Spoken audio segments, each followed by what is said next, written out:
샬롬, 오늘은 11월의 마지막 토요일입니다. 오늘 하나님의 말씀으로 하루를 시작하는 여러분의 삶에 주님께 주시는 평강이 가득하기를 축복합니다. 함께 나눌 말씀은 사사기 12장 1절부터입니다.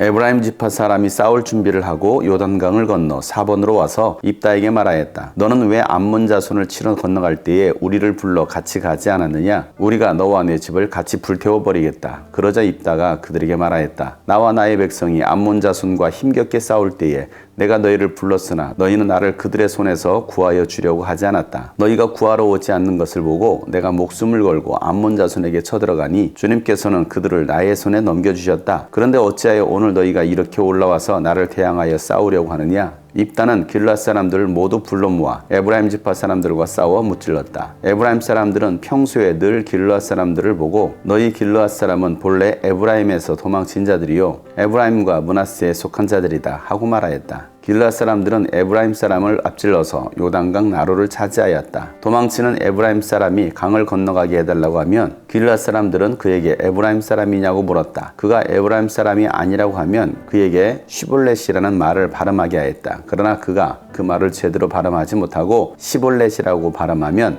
길르앗 사람들이 그를 붙들어 요단강 나루터에서 죽였다. 이렇게 하여 그때 죽은 에브라임 사람의 수는 42,000이나 되었다. 길르앗 사람 입다는 6해 동안 이스라엘의 사사로 있었다. 입다는 죽어서 길르앗에 있는 한 성읍에 묻혔다. 그 뒤에 베들레헴의 입산이 이스라엘의 사사가 되었다. 그에게는 아들 30명과 딸 30명이 있었는데 딸들은 다른 집안으로 출가시키고 며느리들도 다른 집안에서 30명을 데려왔다. 그는 7해 동안 이스라엘의 사사로 있었다. 입산은 죽어서 베들레헴에 묻혔다. 그 뒤에 스불론 사람 엘론이 이스라엘의 사사가 되었다. 그는 10년 동안 사사로 있으면서 이스라엘을 다스렸다. 스불론 사람 엘론은 죽어서 스불론 땅에 있는 아얄론에 묻혔다. 그 뒤에 비라돈 사람 힐렐의 아들 압돈이 이스라엘의 사사가 되었다. 그에게는 40명의 아들과 30명의 손자가 있었는데 그들은 나귀 70마리를 타고 다녔다. 그는 8해 동안 사사로 있으면서 이스라엘을 다스렸다. 비라돈 사람 힐렐의 아들 압돈은 죽어서 아말렉 사람의 산간 지방에 있는 에브라임의 땅 비라돈에 묻혔다.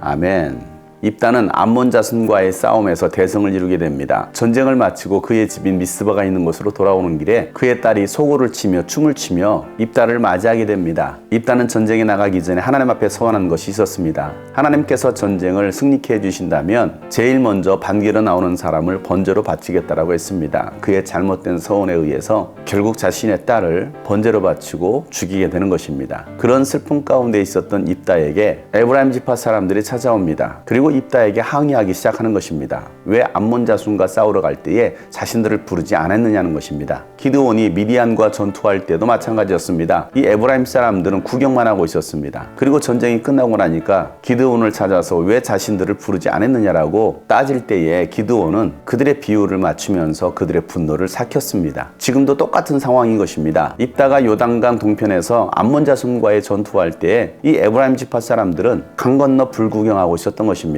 그러면서도 자신들을 부르지 않았다라는 이유로 입다와 그의 집을 다 불태워버리겠다라고 말을 합니다. 그 말을 들었던 입다는 분노하기 시작합니다. 암몬 자손과 힘겹게 싸울 때 불렀지만 그들은 찾아오지 않았다라는 것입니다. 도와주지 않았다라는 것입니다. 공동체가 어려움을 당하고 위기에 처했을 때에 함께 도와주고 위로하고 구할 수 있는 그러한 관계, 상호 책임을 질 수 있는 관계가 되어야 되는데 이 에브라임 지파 사람들은 그렇게 하지 않았던 것입니다. 교회 공동체가 무엇입니까? 교회는 가족입니다. 가족이기에 서로 책임을 지는 것입니다. 공동체가 어려움을 당하고 고통 가운데 있을 때에 그냥 구경만 하는 것이 아니라 함께 싸우는 것입니다. 함께 일으켜주는 것입니다. 그것이 바로 주님께서 세우시고자 하시는 교회 공동체인 것입니다. 이 에브라임 지파 사람들은 그렇게 하지 않았습니다. 기드온 때도 마찬가지고 입다 때도 마찬가지였습니다. 이들은 말만 하는 사람들이고 공동체를 파괴시키려고 하는 사람들입니다. 저와 여러분은 어떤 사람입니까? 교회 공동체를 섬기고 도와주는 사람입니까? 아니면 이간질하고 파괴시키려고 하는 사람입니까? 외부적인 문제가 해결되니까 이제는 내부적인 문제가 드러나고 있습니다. 우리 교회 공동체 안에서 일어나고 있는 이 내부적인 문제를 우리는 주시하여 봐야 됩니다. 무엇 때문에 그러한 문제들이 생기는지 그 문제의 원인을 찾아내서 우리는 그 문제들을 해결해야 하는 것입니다. 입다는 에브라임 지파 사람들이 입다와 그의 집안을 다 불태우겠다라는 그 말을 듣고 분노하게 됩니다. 그래서 이제는 길르앗 사람들을 다 불러 모아 에브라임 지파 사람들과 함께 싸워서 그들을 무찌르게 됩니다. 같은 동족 간에 내전이 일어난 것입니다. 같은 한민족이지만 남한과 북한이 전쟁을 통해서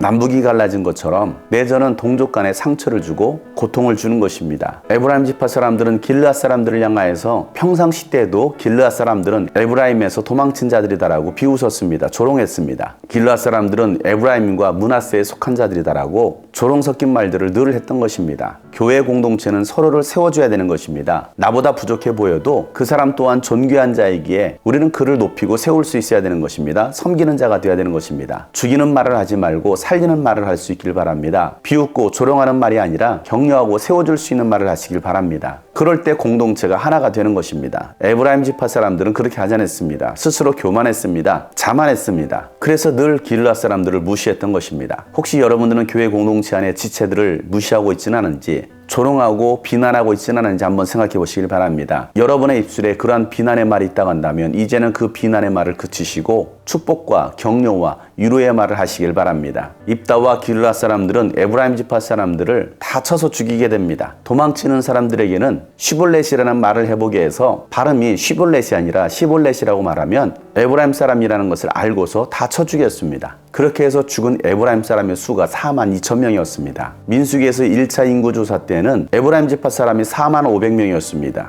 2차 인구조사 때에는 장정만 32,500명이었습니다. 그렇기 때문에 42,000명이 죽었다는 것은 에브라임 지파의 장정의 2분의 1이 죽은 것입니다. 어마어마한 숫자가 죽임을 당한 것입니다.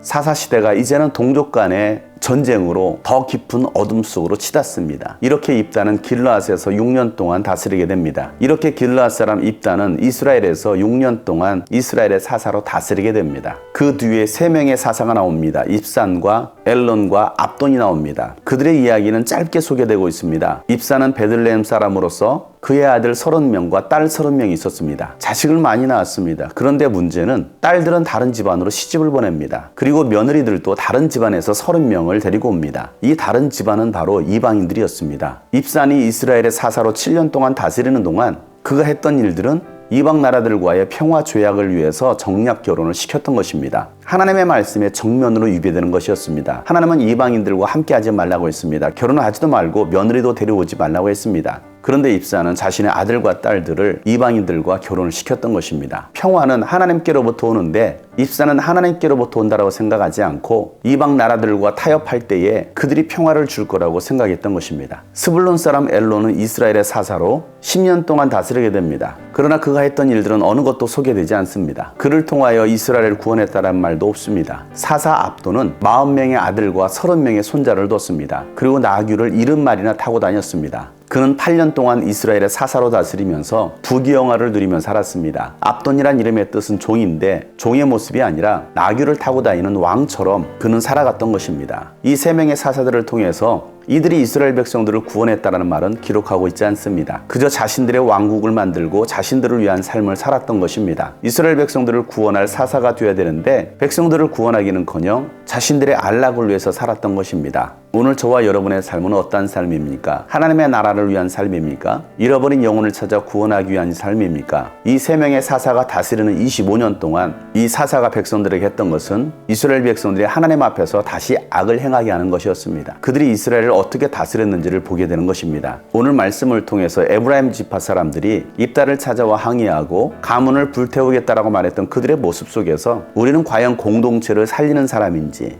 아니면 공동체를 파괴시키는 사람인지를 한 번 더 묵상해 봐야 되겠습니다. 지금은 공동체 위기 가운데 있습니다. 코로나라는 이유로, 비대면이라는 이유로 서로 마주하고 교제하기를 꺼려합니다. 이럴 때일수록 우리가 해야 될 일이 무엇입니까? 모이기를 힘쓰고 서로 격려하며 위로하며 축복하며 도와주며 서로 상호 책임을 지는 그런 관계로 우리는 회복해야 합니다. 그리스도 안에서 한 몸 공동체로 우리는 다시 회복해야 됩니다. 그래서 주님 오실 길을 예비하고 하나님의 나라를 세워갈 수 있는 믿음의 공동체가 되어야 됩니다. 서로 미움과 분노로 인하여서 동족 간에 치열한 싸움을 하는 사람들이 아니라 서로 사랑하고 용서하고 이해할 수 있는, 섬기며 살아갈 수 있는 저와 여러분 되시기를 주 이름으로 축복합니다. 샬롬.